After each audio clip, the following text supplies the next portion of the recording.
Arty here. A couple of notes. I put the lower end in. Obviously, I have the transmission bolted to it. Something about putting a transmission on an Indian you should note. You should take the case and hold it up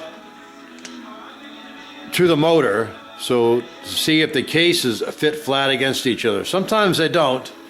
This one didn't. I had to put a shim right here, and then when they pinched up, they'll be nice and flat. And you put, once you get everything lined up, you leave these bolts loose, just a little snug. You put a straight edge across this area here on the top and the bottom. Get it as close as you can.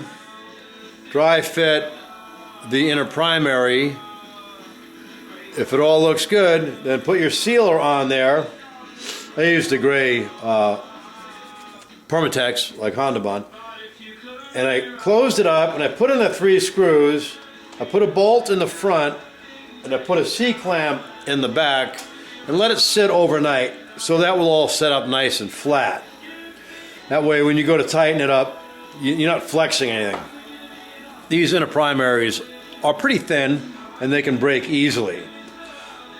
Another important note is on these generator drives, notice there's some washers here. These are actually shims.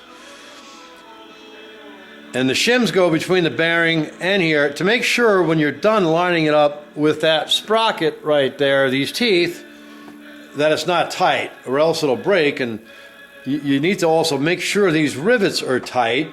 You want to give this a good shake and make sure they're not tight, because these will break off and it's a lot of work to pull this back out. Of course, it entails pulling the primary off, pulling the transmission half apart, and they do break. Another thing too about these trannies, a lot of people will use, this was actually in this tranny, a lock washer like this, and they had a tab here. It's broken off. They bent one finger over, and I don't know if you can notice, but this is elongated because it wasn't even the right size. So this thing here would in no way hold the transmission nut. That's the nut that holds the clutch basket in there. And this actually is the only thing that ever stopped my Indian from running, is that loosened up because I did this. I used one of these and I bent all the fingers over and they just don't have a grip. The Indian washer was a thick washer, just a ring washer, and you would close a flat over the nut. They were quite a bit heavier metal. They're hard to find. Honestly, I've just been using blue Loctite and getting that nut really tight. And in order to get that nut tight, I have this is a snap-on. I forgot the size, but it's a nut, a crow's foot that I ground out, and it fits right on the tranny. There's a little bit of a nub here, and it jams itself right in there. And with the clutch pack in, what I'll do is I'll start that nut, make sure it's real clean, put a drop of blue Loctite on it, get it up the rest of the way, put guides in here so these don't go flopping around, and you just put a big, very strong wrench on right here, and you use this to tighten that nut up really well. And I haven't had any problems since I started using that system.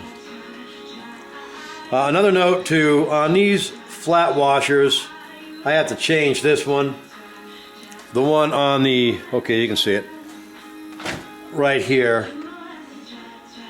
You just bend these over, folks. You want to have just a loop around the nut like that.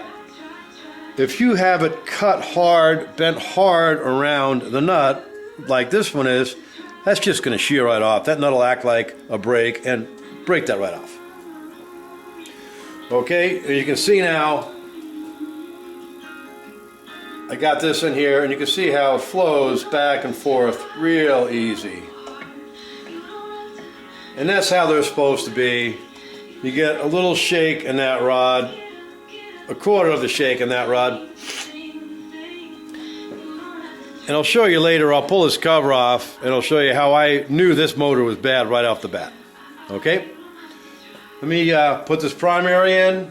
Oh, one more thing before I leave is you have to put the generator drive, get it started, and then push your chain in. Otherwise, if you pull a chain in, this drive will not go in later, or you'll have to pull it back out. That's pretty important. These guys here did something I really like. These guys being the former rebuilder, they did a lot of good preliminary work, but they set everything way too tight. The pistons, as a matter of fact, were set at 2.5 thousandths and test run on the bench, and they scored pretty badly, and not to mention they were in backwards. So it's clearances are a major part of Indian rebuilding. I like to make sure that everything's loose. You have 1/4 inch rollers and lots of them. If you have the outer edge of clearances, that's fine. I never do any less than 1,000th on a main bearing, and I like to do 1,000th and a half or 2 on the rods. Because, trust me, they run a long time when they're loose. They can be really loose and run fine. Too tight, and it's over. And I'll show you some other things later. Let me get this primary chain back in, and I'll put the camera back on and show you some other cool stuff.